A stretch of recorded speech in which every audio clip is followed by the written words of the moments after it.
Hello friends, आपका स्वागत है आपके अपने YouTube channel A to Z NCERT facts में।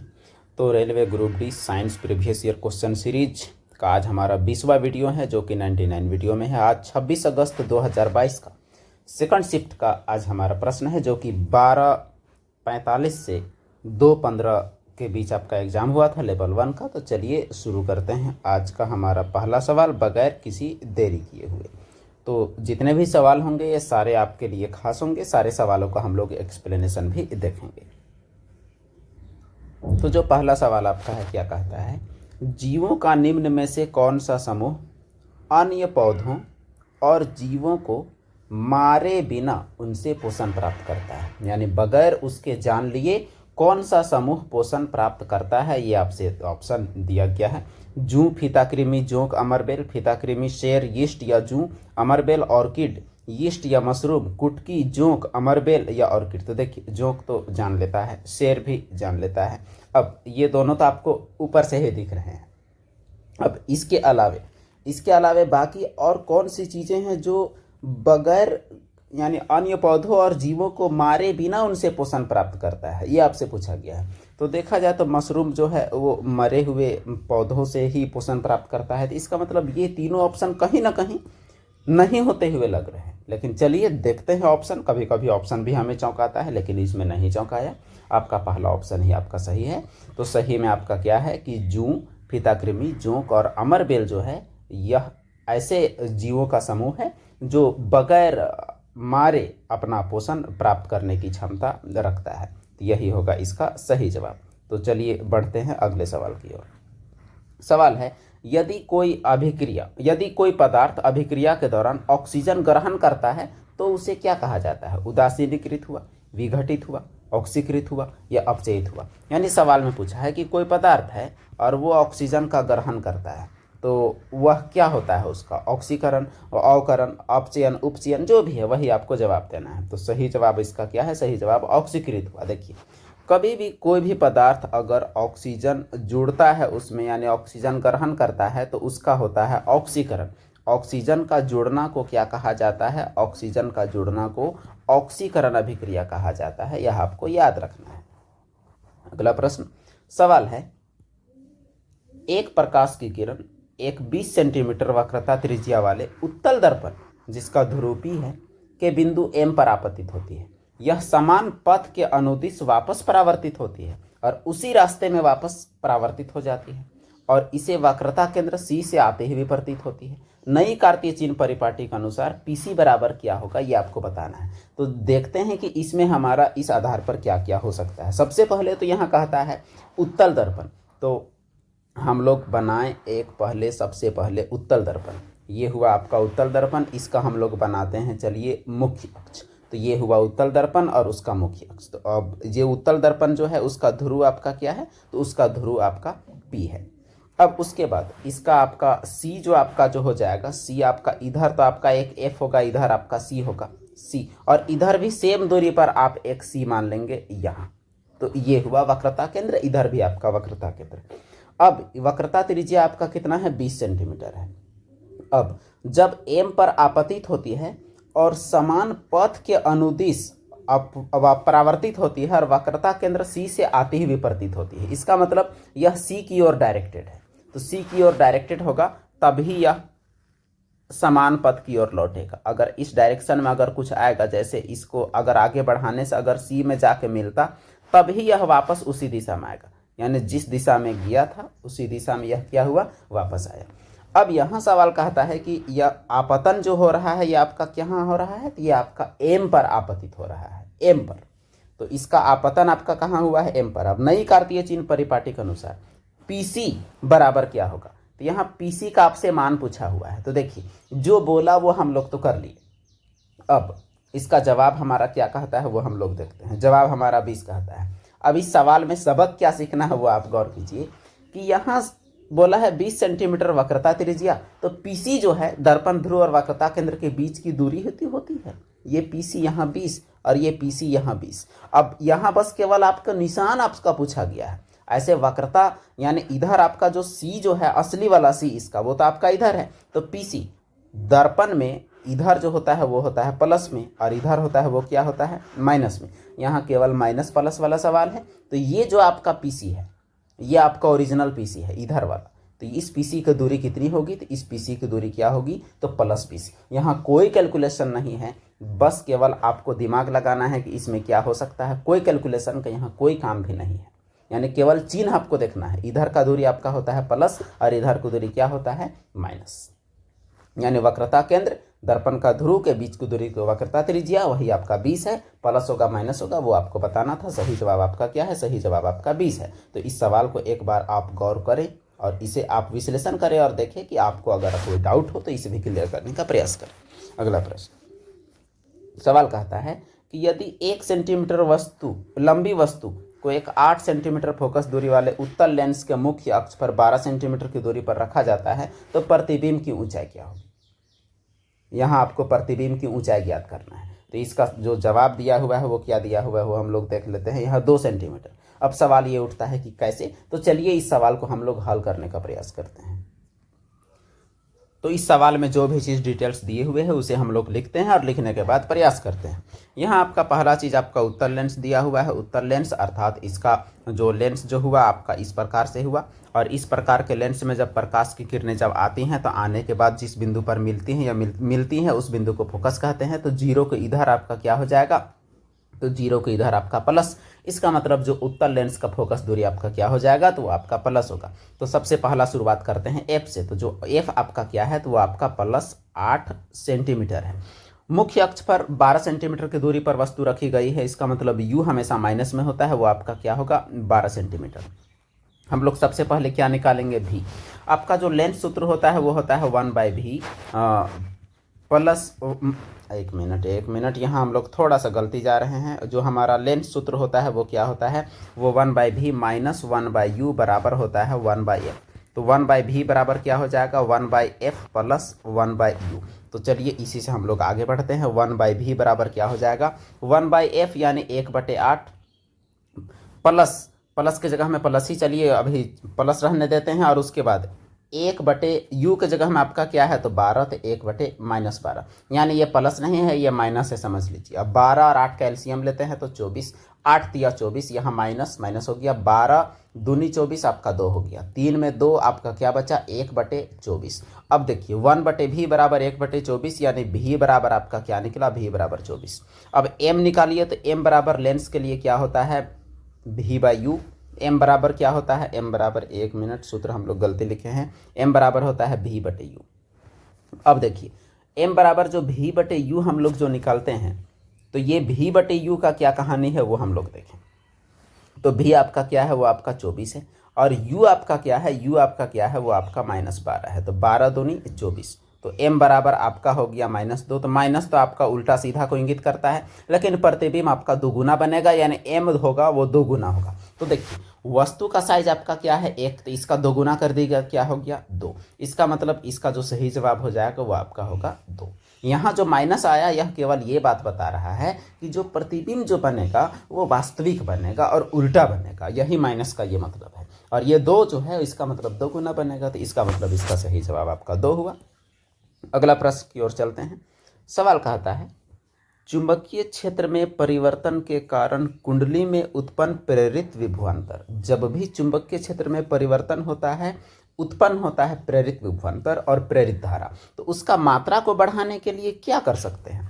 कुंडली में फेरों की संख्या बढ़ा सकते हैं, चुंबकीय क्षेत्र की प्रबलता बढ़ा सकते हैं, कुंडली के तार की प्रतिरोधकता बढ़ा सकते हैं। अब क्या होगा इसका, क्या क्या हम लोग कर सकते हैं। तो सही जवाब जो है आपका 1 और 2 दोनों है।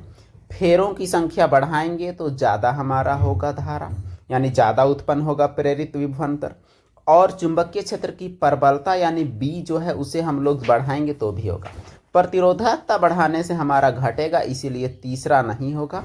बाकी ये दोनों सही होगा, यानी 1 और 2 आपका सही जवाब है। क्यों है आपको समझ में आया होगा, उम्मीद है।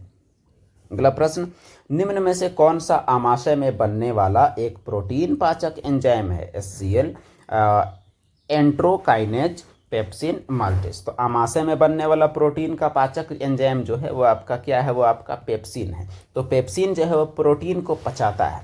प्रोटीन का पचाने का मतलब ये हुआ कि जैसे प्रोटीन आपका किससे बनता है, तो प्रोटीन आपका जो बनता है वो आपका बनता है एमिनो एसिड से। तो इसका पचाने का मतलब हुआ कि प्रोटीन को एमिनो एसिड में बदल देता है, यही हुआ इसका पाचन का मतलब। अगला प्रश्न सवाल है, ए लंबाई और ए अनुप्रस्थ काट के क्षेत्रफल वाले एक तार का प्रतिरोध 0.5 ओम है। समान पदार्थ से निर्मित समान लंबाई और 2a अनुप्रस्थ काट वाले क्षेत्रफल वाले तार का प्रतिरोध क्या होगा, ये आपको बताना है। तो इसका सही जवाब क्या है, तो इसका सही जवाब आपका है 0.25 ओम। लेकिन सवाल उठता है कि कैसे, तो चलिए इसका हम लोग फार्मूला अप्लाई करते हैं, आराम से हमारा सवाल बनेगा, कोई दिक्कत नहीं है। जैसा कि हम लोग फार्मूला जानते हैं, फार्मूला जो हमारा होता है प्रतिरोध का वो क्या होता है, R बराबर होता है रो एल बाई ए। यहाँ हम लोग बड़ा एल ले रहे हैं क्योंकि यहाँ बड़ा एल दिया हुआ है। अब देखिए यहाँ R का मान कितना दिया हुआ है, तो R का मान आपका है 0.5 ओम और यहाँ आपका रो एल बाई ए। तो चलिए यहाँ से हम लोग रो का वैल्यू निकालते हैं। तो रो का वैल्यू निकालेंगे तो 0.5 ए आपका आ जाएगा ऊपर और एल आपका आ जाएगा नीचे। तो इसे हम लोग दिमाग में रखेंगे, बस इसी से हमारा अगला शुरुआत होगा। अब नया प्रतिरोध निकालना है तो उसको मान लेते हैं आर डैश। तो ये आर डैश समान तार का है तो इसका भी रो होगा। अब लंबाई इसका एल है तो एल और क्षेत्रफल इसका क्या है तो 2a है, ये आपका हुआ मेन क्लू। अब देखिए रो जो है उसका मान आप रख दीजिए, क्या रख दीजिए 0.5a बटे एल, और जो आपका यहाँ L और नीचे 2a है वो आप रख दीजिए। L आपका चला गया, A आपका चला गया, अब बचा क्या तो 0.5 बटे 2।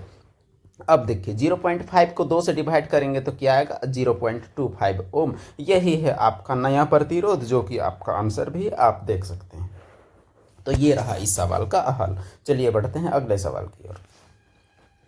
सवाल है फिर से आपका प्रकाश आपका पीछा ही नहीं छोड़ने वाला है। इसका न्यूमेरिकल आपका प्रत्येक शिफ्ट में देखने को मिला है, आपका कम से कम 3 से 4 प्रश्न मिला है। इसीलिए अगर आप अभी तक प्रकाश चैप्टर का महत्व को नहीं समझे हैं तो दिक्कत है, आपको समझना पड़ेगा। और कभी हम लोग प्रकाश चैप्टर के सारे न्यूमेरिकल्स एक वीडियो में कवर करने का प्रयास करेंगे, अगर आपका डिमांड रहेगा आगे तो। सवाल है, एक अवतल दर्पण 16 सेंटीमीटर त्रिज्या वाले किसी गोले के पृष्ठ के एक भाग से बनाया गया है। यानी अवतल दर्पण जो है वो 16 सेंटीमीटर त्रिज्या वाला गोला से बनाया गया है, यानी उसका त्रिज्या जो है वो क्या है 16 है। अवतल दर्पण है यानी पीछे से आपका क्या है पेंट किया हुआ है। अब इसका ये आपका P है और ये आपका C है। अब उसके बाद क्या कहता है, इसका मुख्य फोकस इसके ध्रुव से कितने दूरी पर होगी। यानी मुख्य फोकस तो बीच में होता है, कहाँ पर होगा तो 16 के आधा क्या होना चाहिए 8, यहाँ 8 पर होना चाहिए। कभी भी जो फोकस दूरी होता है वो वक्रता त्रिज्या का आधा होता है, इसीलिए यह ध्रुव से मुख्य फोकस ध्रुव से कितने दूरी पर होने चाहिए 8 पर होने चाहिए। लेकिन देखते हैं इसका सही जवाब क्या है, उम्मीद है कि वही होगा, बिल्कुल सही। इसका कभी भी वक्रता त्रिज्या का आधा होगा तो आधा होगा। अगला प्रश्न, जब लेड नाइट्रेट को गर्म किया जाता है तो लेड ऑक्साइड और ऑक्सीजन गैस एक भूरे रंग के रहस्यमयी गैस बनती है। रहस्यमयी गैस कौन सी है। देखिए लेड नाइट्रेट, सबसे पहले हम लोग लेड नाइट्रेट का अभिक्रिया बनाते हैं, उसके बाद समझ में आएगा कि गैस कौन सा है। गैस आपका नाइट्रस ऑक्साइड है, कार्बन डाइऑक्साइड है, नाइट्रोजन डाइऑक्साइड है, कार्बन मोनोऑक्साइड है। तो अभिक्रिया का समीकरण सबसे पहले बनाते हैं। तो लेड नाइट्रेट का जो सूत्र होता है PbNO32। अब इसे जब गर्म किया जाता है तो क्या बन रहा है लेड ऑक्साइड बन रहा है PbO। उसके बाद ऑक्सीजन गैस बन रहा है। तो गौर कीजिए कि जो तीसरा गैस आखिर कौन सा बनता होगा। तो तीसरा गैस जो भी बनता होगा, यहाँ एक चीज़ आप गौर कीजिए, यहाँ आपका N है, यहाँ आपका N है, यानी नाइट्रोजन का ही कोई गैस बनता होगा। इतना तो आपको समझ में आ गया। अब सवाल यह है कि नाइट्रस ऑक्साइड या नाइट्रोजन डाइऑक्साइड, यही है आपका मेन जवाब, इसका जवाब का कुल्लू। तो सही जवाब आपका है नाइट्रोजन डाइऑक्साइड। यानी नाइट्रस ऑक्साइड जो है वो तो आपका होता है N2O, वो नहीं बनता बल्कि बनता है NO2 नाइट्रोजन डाइऑक्साइड। अच्छा, नाइट्रस ऑक्साइड जो होता है इसे ही हम लोग क्या कहते हैं, इसे ही लाफिंग गैस बोलते हैं। लाफिंग गैस यानी हंसाने वाली गैस बोलते हैं, इसमें हंसाने की एक प्रवृत्ति होती है। अगला प्रश्न सवाल है, पौधे में उत्सर्जन के संबंध में निम्न कथनों में से एक के अलावा सब सही है, तो गलत बताना है। यानी पौधा में उत्सर्जन कैसे होता है उसी का गलत का पहचान करना है। उत्सर्जन का तात्पर्य शरीर के अपशिष्ट पदार्थों को बाहर निकालना। पौधे अपशिष्ट उत्पादों का उत्सर्जन करते हैं किंतु बहुत धीमी गति से करते हैं। पौधों में उनके अपशिष्ट उत्पादों के निष्कासन के लिए कई विशिष्ट अंग होते हैं। पौधे अपशिष्ट उत्पादों का उत्सर्जन बहुत कम मात्रा में करते हैं। तो सही जवाब की तलाश करते हैं। सही जवाब क्या है? वो है विशिष्ट अंग। पौधे में कोई उत्सर्जन का विशिष्ट अंग नहीं होता जैसा कि इंसानों में होता है। यही चीज बताता है कि यह गलत है और यहाँ गलत पूछा गया है, अर्थात यही आपका सही जवाब है। अगला प्रश्न, किस यौगिक को निर्जलन अभिकर्मक माना जा सकता है? एथेनॉल, एथेनोइक एसिड, सांद्र सल्फ्यूरिक अम्ल, एथीन। तो इसका जो सही जवाब है वो क्या है? वो आपका सांद्र सल्फ्यूरिक अम्ल है। हम लोग अब जानते हैं क्यों। सांद्र सल्फ्यूरिक अम्ल जो होता है कॉन्सेंट्रेटेड H2SO4, यह जब भी कोई ऑर्गेनिक कंपाउंड से अभिक्रिया करता है तो यह उस अभिकारक से पानी निकाल देता है। कहने का मतलब वहाँ से निर्जलीकरण उसका करता है। मिसाल के तौर पर जैसे आप कोई अल्कोहल जैसे आप ले लेते हैं, जैसे आपका हुआ CH3 CH2 और OH। अब इसका अभिक्रिया अगर आप करा देते हैं कॉन्सेंट्रेटेड H2SO4 से, तो इससे गर्म करने पर आपका पानी निकलेगा इसका, यानी H, और यहाँ से एक H और O निकलेगा, यानी यहाँ आपका बच जाएगा CH2, फिर डबल बॉन्ड हो जाएगा क्योंकि बॉन्ड में कमी आने के कारण, यानी हाइड्रोजन में कमी आने के कारण, फिर CH2 और क्या निकलेगा? H2O। अब देखिए यहाँ पानी ये निकालने की क्षमता रखता है, इसीलिए इसे निर्जलन अभिकर्मक कहा जाता है। अगला प्रश्न, मानव नर द्वारा उत्पन्न आधे युग्मकों में कौन सा गुणसूत्र पूरक होगा? तो इसका जो सही ऑप्शन जो आपका क्या है? ऑप्शन है 22 + XX, 22 + X, 23 + X, 22 + XY। तो इसका सही जवाब क्या है? इसका सही जवाब हो जाएगा 22 + X। यहाँ कहता है देखिए आधे युग्मकों में कौन सा गुणसूत्र पूरक होगा, ये आपसे पूछा गया है। आधे गुणसूत्र की बात की गई है, केवल आधे का। तो देखिए आपका जो गुणसूत्र होता है इंसानों में वो होता है 46, यानी 23 जोड़ा। तो इसे अगर हम लोग पूरे का अगर बात करते, पूरे का जोड़े में, तो जोड़े में बात करते तो आपका ऐसे होता 44 + XY, ये आपका हो जाता मानव नर का, और मादा का हो जाता क्या? तो 44 प्लस आपका हो जाता XX ये। लेकिन यहाँ कह रहा है आधे का, तो इसे जब आप आधा कर दीजिएगा तो आधा करने पर ये हो जाएगा आपका 22, और जो पूरक गुणसूत्र यानी जो दोनों में है, यानी X ही आपका दोनों में है, इसीलिए आपका क्या हो जाएगा? 22 प्लस आपका X हो जाएगा। तो आधा बोला है इसीलिए आपका 22 + X, यानी 23 ठो आपको गिनना है। तो इनमें से 23 कौन पकड़ रहा है? तो 23 आपका ऑप्शन बी पकड़ रहा है, इसीलिए आपका सही जवाब है। अगला प्रश्न, इन विट्रो फर्टिलाइजेशन जिसे IVF कहा जाता है, विधि में शिशुओं का जन्म निम्न में से किस प्रक्रिया द्वारा होता है? शुक्राणु और डिंब का बाह्य निषेचन, एकल माता पिता से गर्भ का विकास, परखनली के अंदर गर्भ का विकास, शुक्राणु और डिंब का आंतरिक निषेचन और भ्रूण का बाह्य विकास। तो इसका सही जो IVF का फॉर्मूला है वह है शुक्राणु और डिंब का निषेचन बाहरी वातावरण में होता है, लेकिन जो शिशु का विकास गर्भाशय में ही होता है। यह है IVF, इन विट्रो फर्टिलाइजेशन एक तरीका है। अगला प्रश्न, निम्न में से कौन सी मेंडलीफ के आवर्त सारणी की विशेषता नहीं है? उन्होंने तत्वों को समूहों और आवर्तों में सारणीबद्ध रूप में व्यवस्थित किया।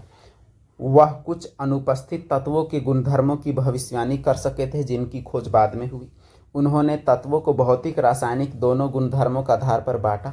समस्थानिकों की सही स्थिति बताई। तो क्या है जो कि उनका विशेषता नहीं है? तो उनमें यही चीज़ था कि समस्थानिक का सही स्थिति नहीं बता पाए। क्यों नहीं बता पाए? उसका कारण ये है कि समस्थानिक ऐसे तत्व होते हैं जिनका परमाणु संख्या तो समान होता है, परमाणु संख्या समान, लेकिन जो द्रव्यमान संख्या है वो अलग अलग होता है। और उनका जो था आवर्त सारणी वो द्रव्यमान संख्या पर आधारित था, और इस प्रकार से कई समस्थानिक जो थे वो अलग अलग स्थान पर हो गए थे, क्योंकि एक ही तत्व के द्रव्यमान अगर दो किस्म था तो एक तत्व को दो जगह रखने का नौबत आ गया। इसका मतलब समस्थानिक के बारे में वो व्यक्ति नहीं बता पाए सही से। अगला प्रश्न, निम्न में से कौन सा अम्ल क्षारक सूचक नहीं है? फेनोल्फथैलिन, स्टार्च पेपर, मेथिल ऑरेंज या लिटमस। तो अम्ल क्षार का पता लगाने वाला सूचक कौन नहीं है? तो वो है स्टार्च पेपर। फेनोल्फथैलिन, मेथिल ऑरेंज और लिटमस ये अम्ल क्षार को बताने वाले सूचकों के नाम है, आपको याद रखना है।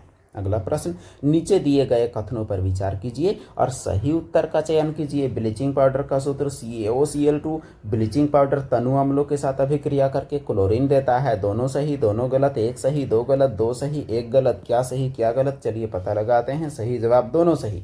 क्या है इसमें, देखिए ब्लीचिंग पाउडर का सूत्र है CaOCl2, इसे ही बोलते हैं कैल्शियम ऑक्सीक्लोरेट। और इसका जब अभिक्रिया हम लोग कोई तनु अम्ल के साथ करते हैं, यानी कोई फीका अम्ल के साथ, जैसे मान के चलिए CH3COOH के साथ अगर कराते हैं तो कौन सा गैस उत्पन्न होता है, वो गैस आपका क्लोरीन उत्पन्न होता है। इसीलिए आपका दोनों सही है।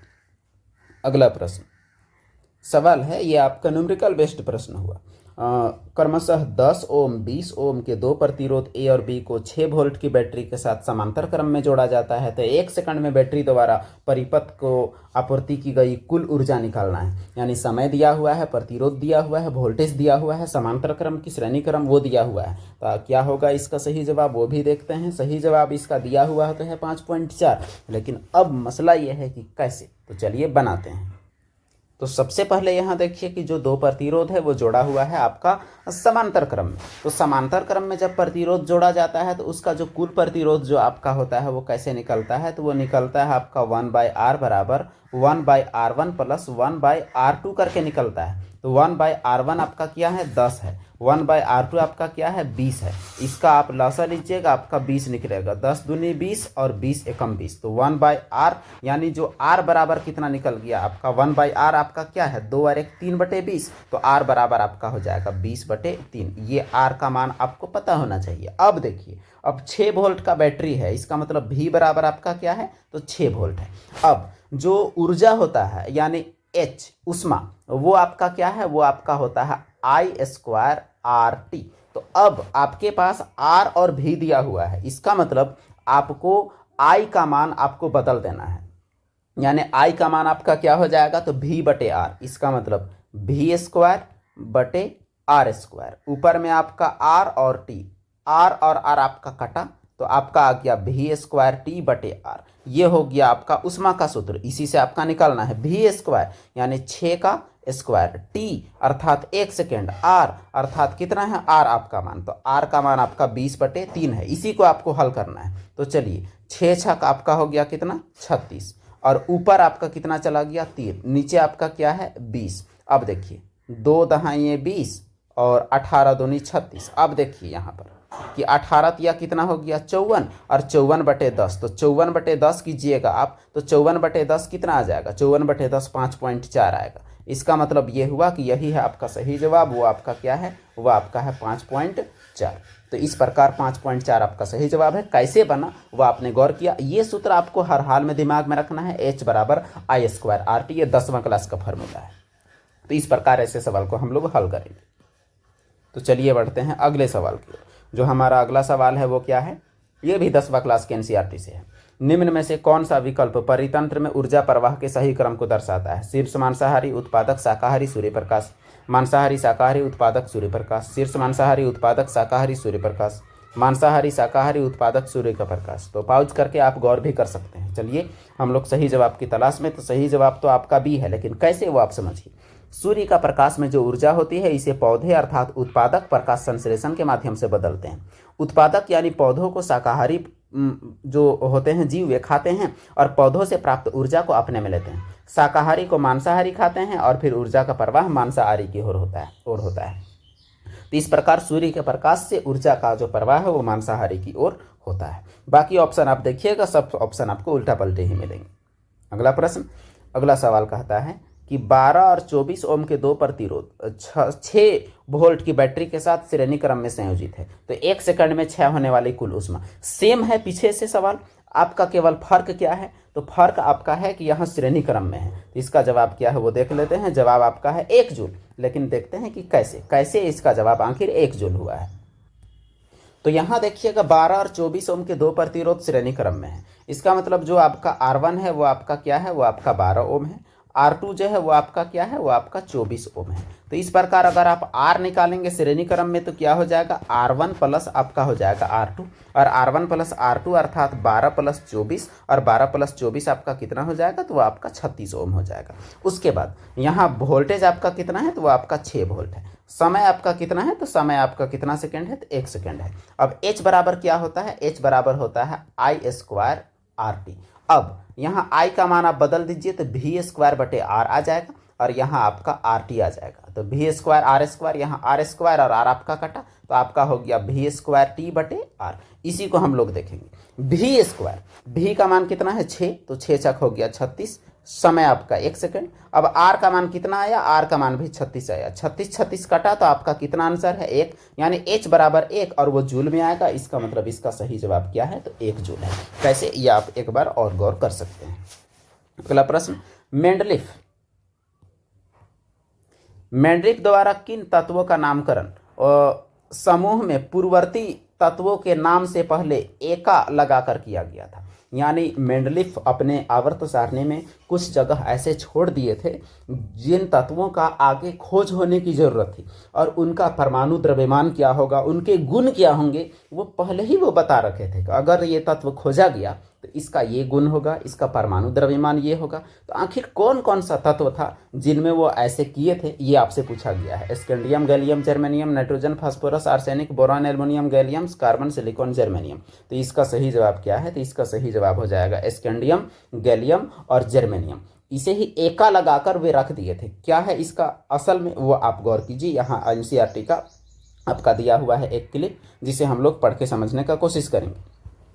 बाद में जो ज्ञात होने वाले तत्व थे जैसे स्कैंडियम, गैलियम और जर्मेनियम, मेंडलिफ के अनुसार वो एका बोरॉन था, एका एल्युमिनियम था और एका सिलिकॉन। मतलब बोरॉन से मिलता जुलता स्कैंडियम, एल्युमिनियम से गैलियम और सिलिकॉन से जर्मेनियम। अब एक बार गौर कीजिए, सिलिकॉन जर्मेनियम दोनों आपका सेमीकंडक्टर हैं, ये भी आपको गुण मिल रहा है। तो इस प्रकार से जो गुण आपका जो इनका दिया हुआ था पहले से, जो गुण ये बाद में खोज होने के बाद मिला भी, तो यही है इनका जो सवाल था, इसका एक क्लू, जिसमें आप देखें कि ये कैसे जगह छोड़ दिए थे एका लगा के। एका एक संस्कृत उपसर्ग है और एका बोरॉन, एका एल्युमिनियम, एका सिलिकॉन नाम रख दिए थे, लेकिन बाद में उनका नाम हुआ स्कैंडियम, गैलियम और जर्मेनियम। तो चलिए देखते हैं अगले सवाल की ओर। अगला सवाल हमारा कहता है कि निम्न में से कौन सी प्रकाशीय घटना सूर्योदय और सूर्यास्त के समय सूर्य की चक्रिका थोड़ी चपटी दिखती है। सूर्य पूरा गोल नहीं बल्कि सूर्य थोड़ा सा ऐसे दिखता है, इसका क्या कारण है? वर्ण विक्षेपण, पूर्णांतरिक परावर्तन, प्रकाश का प्रकीर्णन, वायुमंडलीय अपवर्तन। तो इसका सही जवाब हो जाएगा वायुमंडलीय अपवर्तन। वायुमंडलीय अपवर्तन के कारण ही उगता सूर्य और डूबता सूर्य थोड़ा सा बड़ा नजर आता है। अगला प्रश्न, एन फेरो और प्रवाहित धारा आई वाली किसी परिनालिका के अंदर जो चुंबकीय क्षेत्र होगा वो किसकी समानुपाती होगा? n²i², ni², ni या फिर n²i। तो यहाँ जो इसका सही जवाब हो जाएगा वो कुंडली की संख्या और धारा में डायरेक्ट निर्भर करता है, एकदम सीधा। इसमें कोई स्क्वायर का कोई पचड़ा नहीं है। यानी नंबर ऑफ कुंडली, अगर नंबर ऑफ क्वाइल अगर आपका ज़्यादा होगा टर्न, तो परिनालिका में चुंबकीय क्षेत्र ज़्यादा होगा, धारा ज़्यादा तो चुंबकीय क्षेत्र ज़्यादा। इसीलिए आपको किसी भी तरीके से इसमें सोचने का नीड नहीं है। अगला प्रश्न, एक विशेष जंतु ऊतक द्वारा किए जाने वाले कुछ कार्यों का उल्लेख नीचे दिया गया है। जो जंतु ऊतक है किसी खास प्रकार से, यह अंगों के अंदर अवकाश को भर देता है, आंतरिक अंगों को सहारा देता है, ऊतकों की मरम्मत में मदद करता है। तो आखिर है कौन? मस्कुलर टिश्यू यानी पेशी ऊतक, उपकला एपिथेलियम टिश्यू, या फिर वसा ऊतक एडिपोज टिश्यू, या अवकाशी ऊतक एरियोलर टिश्यू। तो इसका सही जवाब क्या होगा, चलिए तलाश करते हैं। इसका सही जवाब हो जाएगा एरियोलर टिश्यू, यानी अवकाशी टिश्यू जो है ऊतक, यह अंगों के अंदर अवकाश को भरता है, आंतरिक अंगों को सहारा करता है और ऊतकों की मरम्मत में मददगार होता है। यह आपका 9 क्लास का ऊतक से यह प्रश्न है, जो कि थोड़ा कठिन तो जरूर है। अगला प्रश्न, दी गई संतुलित रासायनिक अभिक्रिया में XYZ का आपको मान ज्ञात करना है। तो इसे आपको संतुलित करना है बेसिकली। तो क्या होगा इसका संतुलित करने पर? चलिए हम लोग संतुलित करते हैं। आपका क्या है यहाँ S8 और उसके बाद क्या है कार्बन, तीर का निशान के बाद CS2। अब देखिए आपका सल्फर 8 हुआ है, तो यहाँ आप 4 अगर आप लगाइएगा तो 4 दूनी 8 यानी सल्फर हो गया।